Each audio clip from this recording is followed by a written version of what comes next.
Hello everyone. भारतीय साक्ष्य अधिनियम यानी बीएसए 2023 के इस डीप डाइव विश्लेषण में आपका स्वागत है।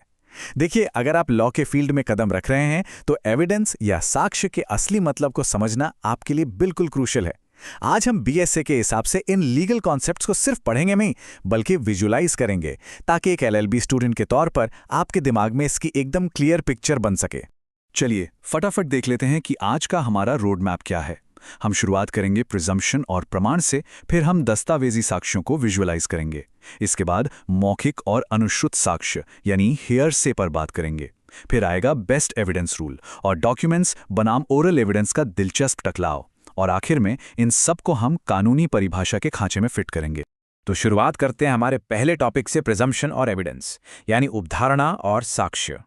अब देखिए, कोर्ट में जब ट्रायल चलता है ना, तो उसका अल्टीमेट गोल क्या होता है? सच सामने लाना, राइट? कोर्ट का पूरा फैसला सिर्फ 3 बुनियादी बातों पर टिका होता है: प्रमाणित, नासाबित और साबित नहीं हुआ। जब कोर्ट एविडेंस देखकर मान ले कि कोई तथ्य मौजूद है तो वो प्रूव्ड हो गया।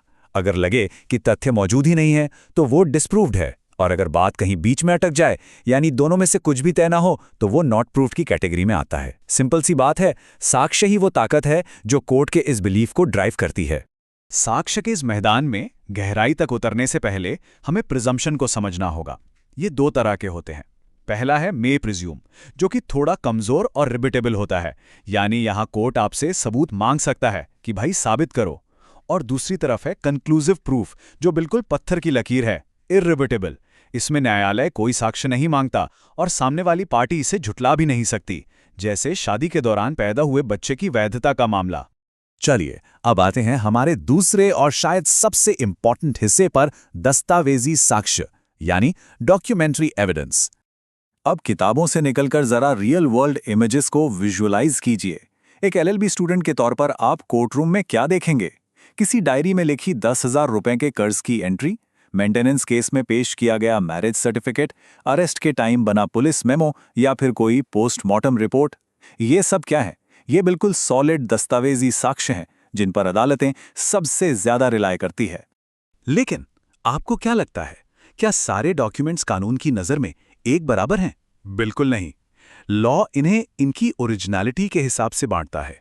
एक तरफ है प्राइमरी एविडेंस, जो कि आपका एकदम ओरिजिनल असली दस्तावेज होता है, और दूसरी तरफ है सेकेंडरी एविडेंस, जो बस उस ओरिजिनल की कोई कॉपी या फोटोकॉपी होती है।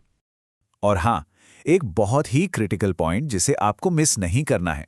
आज के डिजिटल दौर में व्हाट्सएप चैट्स या ईमेल जैसे ई एविडेंस बहुत आम हो गए हैं। बीएसए के तहत इन इलेक्ट्रॉनिक रिकॉर्ड्स को पूरी सख्ती के साथ दस्तावेजी साक्ष्य की कैटेगरी में ही रखा गया है। इसके लिए कोई अलग से डब्बा नहीं बना है, ये डॉक्यूमेंट्स का ही एक मॉडर्न रूप है। आगे बढ़ते हैं सेक्शन 3 की तरफ, मौखिक व अनुश्रुत साक्ष्य। बेजान कागजों के बाद अब बारी है कोर्ट में खड़े जीते जागते गवाहों की। इमेजिन कीजिए एक डायरेक्ट विटनेस यानी प्रत्यक्ष गवाह को। इसके 4 मेन पिलर्स होते हैं। मान लीजिए रामलाल ने अपनी आंखों से मर्डर होते देखा, या अपने कानों से गोली की आवाज सुनी, या अपनी सेंसेस से बारूद की गंध महसूस की, या फिर वो कोई एक्सपर्ट है जो अपनी राय दे रहा है। जब ऐसा इंसान खुद कटघरे में खड़ा होकर बोलता है तो वो डायरेक्ट ओरल एविडेंस कहलाता है। इसके ठीक ऑपोजिट आता है अनुश्रुत साक्ष्य, जिसे हम हेयरसे कहते हैं। ये थोड़ा ट्रिकी है और सच कहूं तो काफी कमजोर माना जाता है। इसमें गवाह ने खुद कुछ नहीं देखा या सुना, वो बस वो बातें दोहरा रहा है जो उसे किसी तीसरे इंसान ने बताई थी। एक तरह से ये अफवाहों जैसा ही है अदालत के लिए। पर कहते हैं ना, हर नियम का एक अपवाद होता है। इसे एक विजुअल स्टोरी से समझते हैं। दोपहर में एक घर में गोली चलती है। शाम को पड़ोसी देखता है कि उस गली की स्ट्रीट लाइट्स बंद हैं जो रोज वही घरवाला चालू करता था। पड़ोसी जाकर देखता है तो उसे क्राइम सीन मिलता है। अब यहां पड़ोसी ने मर्डर होते नहीं देखा, लेकिन स्ट्रीट लाइट का बंद होना उसी क्राइम के चेन ऑफ इवेंट्स का हिस्सा माना जाएगा। तो यहां उसका बयान part of the same transaction होने के कारण एकदम वैलिड हो जाता है। अब हम बढ़ते हैं सेक्शन 4 की तरफ, सर्वोत्तम साक्ष्य नियम या द बेस्ट एविडेंस रूल। इतने सारे एविडेंस देखने के बाद सवाल ये उठता है कि जज साहब सबसे ज्यादा भरोसा किस पर करेंगे? इस टेबल को देखिए। कानून का एक सख्त पदानुक्रम है। डॉक्यूमेंट्स के मामले में ओरिजिनल कागज हमेशा फोटोकॉपी से ऊपर रहेगा, और ओरल एविडेंस में जिसने खुद घटना देखी है उसकी बात हेयर से कहीं ज्यादा मानी जाएगी। इसका लॉजिक बहुत क्लियर है। जानकारी में मिलावट से बचना है तो सीधे सोर्स पर भरोसा करो। चलिए, इसी के साथ आते हैं सेक्शन 5 पर, दस्तावेज बनाम मौखिक साक्ष्य। सोचिए, क्या होगा अगर एविडेंस की इन दो मेन ब्रांचेस के बीच ही आमना सामना हो जाए? अगर कोई गवाह कोर्ट में खड़े होकर मौखिक रूप से कुछ ऐसा कह दे जो सीधा सीधा वहां रखे ओरिजिनल डॉक्यूमेंट की बात को काट रहा हो, ऐसे टकराव को कोर्ट कैसे हैंडल करेगा? यहीं पर एंट्री होती है एक्सक्लूजन रूल की। इसका फिलॉसफी बहुत ही सॉलिड है। देखिए, इंसान है, झूठ बोल सकता है, घबरा सकता है, भूल सकता है, लेकिन एक बेजान कागज वो कभी झूठ नहीं बोलता। इसलिए अगर ओरल बयान डॉक्यूमेंट के खिलाफ जा रहा है तो डॉक्यूमेंट्री एविडेंस उस मौखिक साक्ष्य को पूरी तरह से बाहर का रास्ता दिखा देता है। लेकिन यहां एक छोटा सा कैच है। ये एक्सक्लूजन रूल सिर्फ और सिर्फ तभी काम करेगा जब दोनों एविडेंस में कॉन्ट्राडिक्शन हो, यानी वो एक दूसरे को काट रहे हों। अगर गवाह की बात डॉक्यूमेंट को सपोर्ट कर रही है, यानी उसे कोरोबोरेट कर रही है, तब उन्हें खुशी खुशी एक साथ स्वीकार किया जा सकता है। फाइनली हम आते हैं अपने आखिरी हिस्से पर, बीएसए धारा 21E की लीगल डेफिनेशन। हम इस पूरे एनालिसिस के क्लाइमैक्स पर हैं।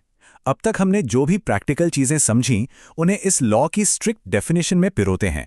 सेक्शन 21E कहता है कि कोई भी बयान मौखिक साक्ष्य तभी बनेगा जब वो 3 शर्तें पूरी करे। पहला, कोर्ट ने उसकी अनुमति दी हो या अपेक्षा की हो। दूसरा, वो बयान एक गवाह दे रहा हो। और तीसरा, वो सीधे तौर पर उस मामले से जुड़ा हो जिसकी जांच चल रही है। इन तीनों का एक साथ होना बिल्कुल मस्ट है। यहाँ एक बहुत ही बारीक लेकिन गेम चेंजिंग पॉइंट है, परमिटेड और रिक्वायर्ड का फर्क।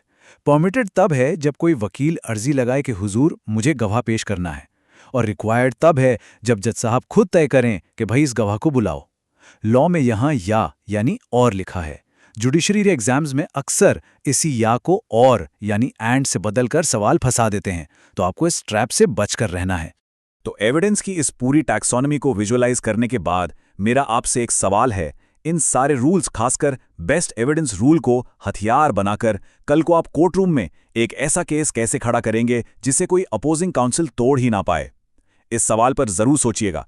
साक्ष्यों को सही तरीके से पहचानने की ये कला ही तो न्याय की असली नींव है। उम्मीद है आज का ये विश्लेषण आपके लिए हेल्पफुल रहा होगा।